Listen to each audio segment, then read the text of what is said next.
Hi everyone, welcome back to another video. So ମୁଁ martial ଆଉ ଭାଇ ଆଉ ଥରେ ମୋ ଭିଡ଼ିଓରେ ସମସ୍ତଙ୍କୁ ୱେଲକମ୍। ତ ଆଜି ଆମର ହେଉଛି ବ୍ଲଗ୍ସ ଭିଡ଼ିଓ ନୁହେଁ, ତ ଆଜି ଆମେ କିଛି ଡିସ୍କସ୍ କରିବା ଯାହା କିଛି ମୁଁ ସୋସିଆଲ ମିଡ଼ିଆ ଜରିଆରେ ମୁଁ ଜାଣିବାକୁ ପାଇଲି କି ଆଜିକାଲି ବହୁତ କିଛି ଘଟଣା ଘଟିବାକୁ ଯାଉଛି। ତ ସମସ୍ତେ ଜାଣିଛନ୍ତି କି ନାହିଁ ମୁଁ ସେଇଟା ଜାଣିନି, ତ ଯେତିକି ବି ମୁଁ ଜାଣିଛି ସେସବୁ ଇନଫର୍ମେସନ୍ ଟିକେ ସେୟାର କରିବା ପାଇଁ ଚାହିଁବି। ସବୁକିଛି ଭାଇ ଆଲର୍ଟ ହେବା ପାଇଁ ଇନଫର୍ମେସନ୍ ରହିଛି ଯାହାକି ସମସ୍ତଙ୍କୁ ସୁରକ୍ଷା ଦେବା ପାଇଁ। ଯଦି ଏହି ଭିଡ଼ିଓଟି ଯେଉଁମାନେ ଦେଖୁଛନ୍ତି ତାହେଲେ ନିଜର ଫ୍ରେଣ୍ଡସ୍ମାନଙ୍କ ପାଖକୁ ସେୟାର କରିଦିଅନ୍ତୁ।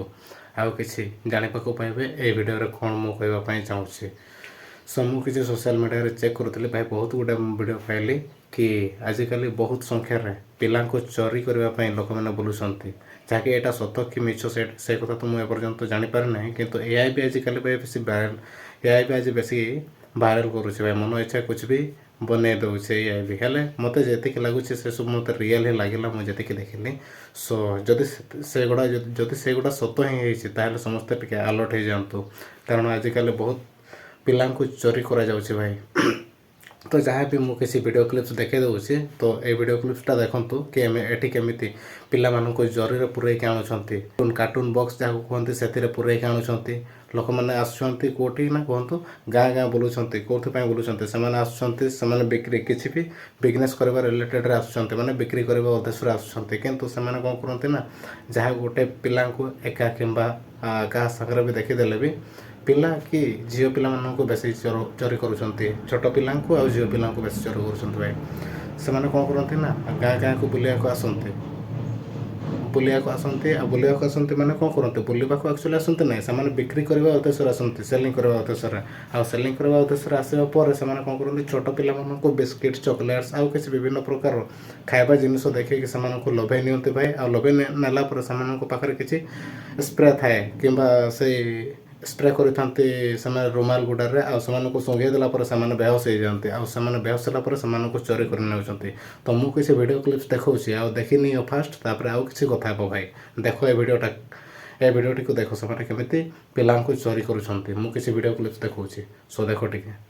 ସୋ ଭାଇ ଏ ଭିଡ଼ିଓରେ ଦେଖନ୍ତୁ କେମିତି ପିଲାମାନଙ୍କୁ କ'ଣ କରୁଛନ୍ତି ନା, ଗାତ କରିକି ମତଲବ ସେମାନେ ମାଟି ଭିତରେ ପୁରେଇକି ମୋତେ ପୋତି ଦେଇକି ରଖିଛନ୍ତି। ସୋ କେହି ବି ଭାଇ ରାଗିଯିବ ହିଁ। ବହୁତ ଲୋକମାନେ କାନ୍ଦୁଛନ୍ତି ଦେଖିଥିବେ, ତାଙ୍କର ପରିବାର ଲୋକମାନେ କେମିତି ରିଆକ୍ଟ କରିଦେବେ, ରିଆକ୍ସନ୍ ଥିବ ତାଙ୍କର, ମାନେ କେମିତି ସେମାନେ ଭାବୁଥିବେ। ତ ତାଙ୍କର ଯେଉଁମାନଙ୍କର ପିଲା ଯଦି ପିଲାଙ୍କୁ ଚୋରି କରିକି ନେଇକି ସେମାନଙ୍କୁ ପୋତି ଦେଇଥିବେ ତାହେଲେ ସେମାନଙ୍କର ରାଗ କେତେ ଥିବ ଭାଇ। ସୋ ଯାହାକୁ ଯଦି ପାଉଛନ୍ତି ଏମିତି, ମୋ ହିସାବରେ ତ ଭାଇ ବାଡ଼େଇ ଦିଅ, ଆଉ କିଛି ଅପସନ୍ ନାହିଁ। ଯଦି କେହି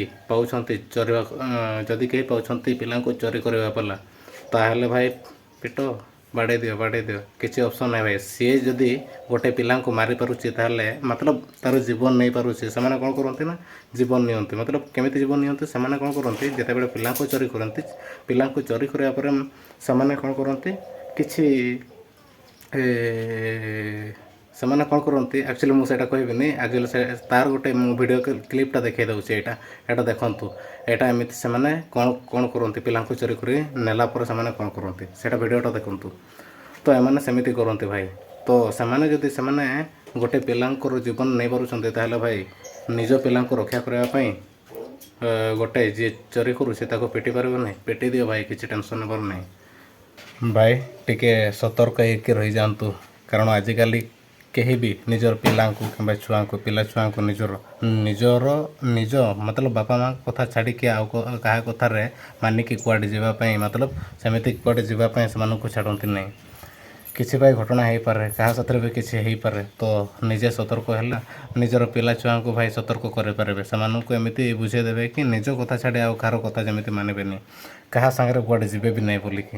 ଆଉ ଆଜିକାଲି ପିଲାମାନେ ଯାଉଛନ୍ତି, କୋଚିଂ ଯାଉଛନ୍ତି, କଲେଜ ଯାଉଛନ୍ତି, କିଛି ବି କୁଆଡ଼େ ଯାଉଛନ୍ତି, ତାହେଲେ ଭାଇ ସେମାନଙ୍କୁ ଟିକେ ସତର୍କ ଜଣାଇ ଦେଇଥାଅ କି କେହି ଯଦି କିଛି ଡାଇରେକ୍ଟ ଯଦି ମନେକର କିଛି ଠିଆ କରେଇକି କିଛି କଥା ହେବା ବାହାନାରେ, ମତଲବ କିଛି ହେଲ୍ପ କରିବା ବାହାନାରେ କିଛି ତୁମ ସାଥିରେ କଥା ହେଲା ପରେ କିଛି ତୁମକୁ ମତଲବ କିଛି ବି ଛୋଟ ପିଲା କଥା କହୁଛି, ଯେଉଁମାନେ वन टू 5 क्लास पर्यंत पढ़ुଛନ୍ତି ସେମାନଙ୍କ କଥା କହୁଛି ବିଶେଷ କରି ସେମାନେ ତ ଆଜିକାଲି ପର୍ଯ୍ୟନ୍ତ କିଛି ଜାଣିନାହାନ୍ତି କେଉଁଟା କ'ଣ ବୋଲିକି ସେମାନଙ୍କୁ ଯଦି କିଛି ଦେଖାଇ ଦେଇକି ଭାଇ କିଛି ଜିନିଷ ଦେଇକି ଜିନିଷ ଦେଲା ପରେ ଗୋଟେ ଜିନିଷ ଦେଲା ତାପରେ କହିଲା ଏସପଟେ ଗୋଟେ ଦୋକାନ ଅଛି ଆଉ ସେଠି ପୁଣି ଆହୁରି କିଣିଦେବି ସେଇ ହିସାବରେ ନହେଲେ ସେମିତି ନ କରିକି କିଛି ଯଦି ତାଙ୍କର ପରଫ୍ୟୁମ୍ ଭଳିଆ କିଛି ଥିବ ତାହେଲେ ସେଇଟା ଯଦି ତାଙ୍କ ଉପରେ ସ୍ପ୍ରେ କରିଦେବେ ତାହେଲେ ସେମାନେ ବେହୋସ ହେଇଯିବେ ଆଉ ସେମାନଙ୍କୁ ନେଇକି ପଳେଇବେ ଭାଇ। ତ ଏମିତି କିଛି ବୁଝାଇ ଦିଅନ୍ତୁ କି କାହା କଥା ମାନିବେ ନାହିଁ, ନିଜ ବାପା ମାଆଙ୍କ କଥା ଆଉ ନିଜ ବାପା ମାଆଙ୍କ ଛାଡ଼ିକି ଆଉ କାହାର କଥା ବି ମାନିବେନି ଆଉ କୁଆଡ଼େ ବି ଯିବା ବି ନାହିଁ ଭାଇ। ଏଇଟା ଭାଇ ଆମେ ଶୁଣିଥିଲୁ କେତେବେଳେ କୁହନା ଛୋଟବେଳେ ଆମକୁ ଯେତେବେଳେ କହୁଥିଲେ କି ସାନ୍ତାଳରେ କ'ଣ କୁହନ୍ତି ଅଡ଼ଗା ଭାଇ, ଖରାଦିନ ଆସନ୍ତି ଅଡ଼ଗା ଆସନ୍ତି ସେମାନେ ପିଲାଙ୍କୁ ଚୋରି କରିକି ନେଇଯାଆନ୍ତି ଭାଇ। ଆଜିକାଲି ଟିକେ ସେଇଟା ସତ ରିଆଲିଟି ଦେଖିବାକୁ ମିଳୁଛି ଯାହାକି ମୁଁ ସୋସିଆଲ ମିଡ଼ିଆରେ ଦେଖିଲି ସବୁକିଛି ଭାଇ ସେମ୍ ଯେମିତିକି ମୋତେ ଶୁଣଉଥିଲେ ପିଲାଙ୍କୁ ଚୋରି କରିବା ପାଇଁ ଆସିବେ କୁଆଡ଼େ ଯିବୁନି ବୋଲିକି। ମୁଁ ବି ଭାଇ ସେତେବେଳେ ଡରୁଥିଲି, ବହୁତ ଡରୁଥିଲି ଅଡ଼ଗା ଆସିବେ ବୋଲିକି। ଗୋଟେ ମାନେ କ'ଣ କହିବି କିଛି ଲୋକ କୁଆଡ଼ୁ ଆସୁଥିଲେ ସେତେବେଳେ ମୁଁ ଦେଖୁଥିଲି ସେମାନେ କ'ଣ କରନ୍ତି ନା ବରାରେ କିଛି ସାମାନ ପୁରାଇଥାନ୍ତି, ବରାରେ କିଛି ସାମାନ ପୁରାଇକି ସେମାନେ କ'ଣ କରନ୍ତି ଗାଁ ସାରା ବୁଲନ୍ତି। ତ ସେମାନଙ୍କୁ ଦେଖିକି ମୁଁ ବେଶୀ ଡରୁଥିଲି କିନ୍ତୁ ସେମାନେ ପିଲାଙ୍କୁ ଚୋରି କରୁଥିଲେ କି ନାହିଁ ସେ କଥା ତ ମୁଁ କହିପାରିବିନି। ବଟ୍ ଆଜିକାଲି ତ ଭାଇ ମୁଁ ଯେତିକି ଦେଖିଲି ସୋସିଆଲ ମିଡ଼ିଆ ଜରିଆରେ ତ ଆଜିକାଲି ସତ ସେଇଟା ହିଁ ଦେଖାଯାଉଛି, ଯେଉଁଟା ଆଗରୁ କୁହାହେଉଥିଲା ଏବେ ଟିକେ ସେଇଟା ସତ ଲାଗୁଛି। ମୁଁ ଚାହୁଁଛି ଏ ଭିଡ଼ିଓଟିକୁ ବେଶୀରୁ ବେଶୀ ସେୟାର କରନ୍ତୁ, କାରଣ କ'ଣ ପାଇଁ ନା କାହାର ଯଦି ଏ ଭିଡ଼ିଓକୁ ଦେଖିକି ସେମାନେ ଜାଣିନଥିବେ, ଯିଏ ଯଦି ଜାଣିନଥିବେ କି ଆଜିକାଲି କ'ଣ ହେଉଛି ବୋଲିକି କ'ଣ ଚାଲିଛି ବୋଲିକି, ମାନେ ସେମାନେ କ'ଣ କରିଛନ୍ତି ନା ପୁରା ଭାରତ ବର୍ଷ ସାରାରେ ଅଛନ୍ତି ଭାଇ, କିଏ କୁଆଡ଼େ ଆସିପାରନ୍ତି। ତ ଏ ଭିଡ଼ିଓକୁ ଦେଖିଲା ପରେ ଭାଇ କିଛି ନା କିଛି ତ ଜାଣିବାକୁ ପାଇବେ କ'ଣ ଚାଲିଛି ବୋଲି ଦୁନିଆରେ। ସୋ କ'ଣ କରିବେ ତ ବେଶୀରୁ ବେଶୀ ସେୟାର କରନ୍ତୁ ଭାଇ ଭିଡ଼ିଓଟିକୁ। ଯେତିକି ସେୟାର କରିବେ ସମସ୍ତଙ୍କ ପାଖକୁ ଭିଡ଼ିଓ ପହଞ୍ଚି ପାରିବ ଆଉ ପହଞ୍ଚିଲା ପରେ ନିଜେ ସତର୍କ ହୋଇପାରିବେ ସମସ୍ତେ। ଏଇଟା ମୁଁ ଯେଉଁଟା କହିଲି ପିଲା ଚୋର ବୁଲୁଛନ୍ତି, ପିଲାଙ୍କୁ ଚୋରି କରିବା ପାଇଁ ବୁଲୁଛନ୍ତି, ଏଇଟା ଆକ୍ଚୁଆଲି ମୋତେ ବେଶୀ ରିଆଲିଟି ହିଁ ଲାଗିଲା। ଆକ୍ଚୁଆଲି ଭାଇ ଏଆଇ ବି ଆଜିକାଲି କିଛି କରୁଛି, ସବୁକିଛି ବନେଇ ଦେଉଛି, ସବୁକିଛି ଫେକ୍ ମତଲବ ସବୁକିଛି ଫେକ୍କୁ ବି ରିଏଲ୍ରେ କନଭର୍ଟ କରିଦେଉଛି। ବଟ୍ ମୋତେ ଯେତିକି ଲାଗିଲା, ମୁଁ ଯେତିକି ଭାବିଲି ଆଉ ଦେଖିଲି ମୋତେ ଲାଗିଲା ଭାଇ ସତରେ ହିଁ ରିଏଲ୍ରେ ହିଁ ଅଛି ବୋଲିକି। ଆଉ ବେଶୀ ନ୍ୟୁଜ୍ କିମ୍ବା ଇନଷ୍ଟାଗ୍ରାମ୍ ୟୁଟ୍ୟୁବ୍ ସବୁକିଛିରେ ଚେକ୍ କଲି ଭାଇ ସବୁଆଡ଼େ ଭାଇରାଲ୍ ହେଇକି ଚାଲିଛି ଭାଇ, ସବୁଆଡ଼େ ପିଲା ଚୋରଙ୍କର କଥା ହିଁ ଏ ଚର୍ଚ୍ଚାରେ ଅଛି। ସୋ ମୁଁ ଭାବିଲି ମୁଁ ବି ଟିକେ ସମସ୍ତଙ୍କୁ କିଛି ଜଣାଇଦେବି, କେହି ନା କିଛି କିଛି ମତଲବ କେହି ଯଦି କିଛି ଜାଣିନଥିବେ ଭାଇ, ଟିକେ ଯଦି କେହି ଜାଣିନଥିବେ ତାହେଲେ ସେମାନଙ୍କୁ ବି ଜଣାପଡ଼ିବ ଭାଇ, ସେମାନେ ବି ଜାଣିପାରିବେ ଆଉ ସତର୍କ ହେଇଯିବେ। ସୋ ଭାଇ ଏତିକି ହିଁ ଥିଲା, ଭିଡ଼ିଓଟିକୁ ବେଶୀରୁ ବେଶୀ ସେୟାର କରନ୍ତୁ।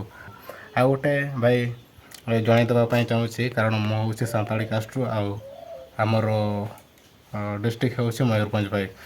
ସୋ ଆମେ ବି ଜଣଙ୍କୁ ଫଲୋ କରୁ ଯିଏ ହେଉଛନ୍ତି ଆମର ସାନ୍ତାଳୀ ବ୍ଲଗର ସିଂଘୁ ମାର୍ଡି, ତାଙ୍କର ଏବେ ଡିଭୋର୍ସ ହେଇଯାଇଛି ବୋଧେ ଭାଇ। ମୁଁ ସେତିକି ଆକ୍ଚୁଆଲି ମୁଁ ରିଆଲିଟି ଜାଣିନି। ତ ତାଙ୍କର ଯେତିକି ବି ଫ୍ୟାନ୍ସ ମାନେ ଅଛନ୍ତି ସେମାନେ ତ ଦୁଃଖରେ ଅଛନ୍ତି, ଆଉ ହେଟର୍ସ ମାନେ ଯେତିକି ଅଛନ୍ତି ସେମାନେ ତ ରୋଷ୍ଟିଂ କରିବାରେ ଚଲେଇଛନ୍ତି ଭାଇ। ତ ଯିଏ ଯେତେବେଳେ ଭାଇ ସେଟ୍ ଟାଇମ୍ରେ ଥିବ, ମତଲବ ଏକା ହେଇଯାଇଥିବ, ସେଇ ଟାଇମ୍ରେ ସେମାନଙ୍କୁ ସପୋର୍ଟ କରିବା ଦରକାର ଭାଇ, ଯାହାକି ସେମାନଙ୍କୁ ପରେଶାନ କରିବା ଦରକାର ନୁହେଁ। କାରଣ ସେଟ୍ ଟାଇମ୍ରେ ମତଲବ ସେ କ'ଣ କିଛି କରିପାରେ କିଛି ଜଣା ନାହିଁ ଭାଇ, ସେ କେମିତିରେ ଥିବ କେମିତିରେ ନାହିଁ। ସୋ ମୁଁ ସୋସିଆଲ ମିଡ଼ିଆରେ ସବୁବେଳେ ଦେଖୁଛି କି ତାଙ୍କୁ ବି ଭାଇ ରୋଷ୍ଟିଂ କରୁଛନ୍ତି, ବହୁତ ମାତ୍ରାରେ କିଛି ବି ଅଲଗା ଭାଷାରେ କିଛି କହୁଛନ୍ତି, ରୋଷ୍ଟିଂ କରୁଛନ୍ତି, ଅଲଗା ମାନେ କିଛି ଅବାଗିଆ ୱାର୍ଡ଼ ୟୁଜ୍ କରିକି ରୋଷ୍ଟିଂ କରୁଛନ୍ତି। ତ ଭାଇ ସେମିତି କରନ୍ତୁନି, ନିଜର କଣ୍ଟେଣ୍ଟ ନିଜ ଦେଖ, କିନ୍ତୁ ରୋଷ୍ଟିଂ କର। ବଟ୍ ମୁଁ ତାଙ୍କର ଫ୍ୟାନ୍ସ ନୁହେଁ ଭାଇ, ସିଂଘୁ ମାର୍ଡିର ଫ୍ୟାନ୍ସ ନୁହେଁ, ମତଲବ ଫ୍ୟାନ୍ସ ତ ମତଲବ ଦେଖେ ମୁଁ ଭିଡ଼ିଓ ବି, ବଟ୍ ଏମିତିକି ନାହିଁ ମୁଁ ଡେଲି ଦେଖେ, ଯେତେବେଳେ ବି ଆସେ ସେମିତି ହିଁ ଦେଖେ। ବଟ୍ ମୁଁ ଯେତିକି ଦେଖିଲି ସେଇଟା ହିଁ କହୁଛି। ତାଙ୍କର ବୋଧେ ବ୍ରେକଅପ୍ ହେଇଯାଇଛି, ବ୍ରେକଅପ୍ ତ ନାହିଁ, ସିଏ ତ ଭାଇ ବାହା ହେଇଯାଇଥିଲା ତ ଡିଭୋର୍ସ ହେଇଯାଇଥିବ, ମୁଁ ବେଶୀ ଜାଣିନି ଭାଇ। ରୋଷ୍ଟିଂ କରୁଛନ୍ତି ଭାଇ, ଟିକେ ସେମିତି କର ନାହିଁ। ନିଜର କଣ୍ଟେଣ୍ଟ ସମସ୍ତେ ଦେଖନ୍ତୁ, କିନ୍ତୁ ରୋଷ୍ଟିଂ ଯେଉଁମାନେ କରୁଛନ୍ତି ସେମାନଙ୍କୁ ବି ମନା କରାଯାଉନି କି ତୁମେ ରୋଷ୍ଟିଂ କରୁନି, କିନ୍ତୁ ବ୍ୟାଡ଼୍ ଲାଙ୍ଗୁଏଜ୍ ଆଜିକାଲି ବେଶୀ ୟୁଜ୍ ହେଉଛି ଭାଇ। ସୋ ତୁମ ଦେଖ ଭାଇ, ମୁଁ ଯେତିକି କହିଲି ଆଉ ମୋ କହିବା ଦ୍ୱାରା କିଛି ଚେଞ୍ଜେସ୍ ତ ହେବାର ନାହିଁ। ସୋ କହିବାର ତ ଥିଲା, ମୁଁ କହିଦେଲି, କିନ୍ତୁ ଚେଞ୍ଜେସ୍ ହେବନି ସେଇଟା ତ ମୁଁ ବି ଜାଣିଛି। ଆଉ ଭାଇ ମୁଁ ବି ଷ୍ଟାର୍ଟ କରିବା ପାଇଁ ଚାହୁଁଛି ଡେଲି ଭିଡ଼ିଓ ଆଣିବା ପାଇଁ, ଡେଲି ବ୍ଲଗିଂ କରିବା ପାଇଁ। ବଟ୍ କିଛି କଣ୍ଟେଣ୍ଟ ଭାଇ ମୁଁ କିଛି ପାଇପାରୁନି, କେଉଁ ଟପିକ୍କୁ ନେଇ ବ୍ଲଗ୍ କରିବି, ମୁଁ କୁଆଡ଼େ ଗଲେ କୁଆଡ଼େ ନାହିଁ। ମୁଁ ତ ଆକ୍ଚୁଆଲି ବେଶୀ ଭାଇ କଲେଜ ଯାଏ, କଲେଜରୁ ଫେରେ ଡାଇରେକ୍ଟ ଘରେ ହିଁ ରୁହେ, ତ ସେଇଥିପାଇଁ ବ୍ଲଗ୍ସ ବି କରିପାରୁନି। ମତଲବ କଲେଜ ହିଁ ଯିବି ଆଉ ଘରକୁ ଆସିବି, ସେତିକି ଭାଇ କେତେ ଦିନ ବ୍ଲଗ୍ କରିବି, ସେଇଟାକୁ ହିଁ ବ୍ଲଗ୍ କରିବି ତ କେତେ ଦିନ ଦେଖିବି, ବୋରିଂ ହେଇଯିବେ ଦେଖିକି। ସେଥିପାଇଁ ମୁଁ ସେଇଟା ଡେଲି କରୁନି। ତ ମୁଁ ଭାବୁଛି ମୁଁ ଟିକେ ବୁଲାବୁଲି କରିବି, ବୁଲାବୁଲି କରିବା ପରେ ମୁଁ ବି ଟିକେ ବ୍ଲଗିଂ କରିବି ଆଉ ସପୋର୍ଟ କରିବି ସମସ୍ତେ ମୋତେ। ଆଉ ଯେଉଁମାନେ ମୋତେ ସବସ୍କ୍ରାଇବ୍ କରିନାହାନ୍ତି ମୋ ଚ୍ୟାନେଲକୁ ତାହେଲେ ସବସ୍କ୍ରାଇବ୍ କରିଦିଅନ୍ତୁ ଆଉ ଭିଡ଼ିଓଟିକୁ ସେୟାର କରିଦିଅନ୍ତୁ। ଆଉ ଯେଉଁଟା ମୁଁ କହିଲି ସୋସିଆଲ୍ ମିଡ଼ିଆରେ ଯେଉଁଟା ଚାଲିଛି ତା ପାଇଁ ଭିଡ଼ିଓଟିକୁ ବେଶୀରୁ ବେଶୀ ସେୟାର କରନ୍ତୁ। ସୋ ଆମେ ଭାଇ ଡେଲି ବ୍ଲଗ୍ ସହିତ ଦେଖା ହେବା। ତ ଏଇଟା ତ ଆମର ବ୍ଲଗ୍ସ ଭିଡ଼ିଓ ନଥିଲା, ଏଇଟା ଟିକେ ଇନଫର୍ମେସନ୍ ଭିଡ଼ିଓ ଥିଲା। ସୋ ମୁଁ ବ୍ଲଗ୍ସ ଭିଡ଼ିଓ ସେଥିରେ ଆଉ ଥରେ ଆପଣମାନଙ୍କ ସାଥିରେ ଦେଖା ହେବି। ସୋ ସି ୟୁ ଭାଇ, ଦେଖା ହେବା ସୁନ୍।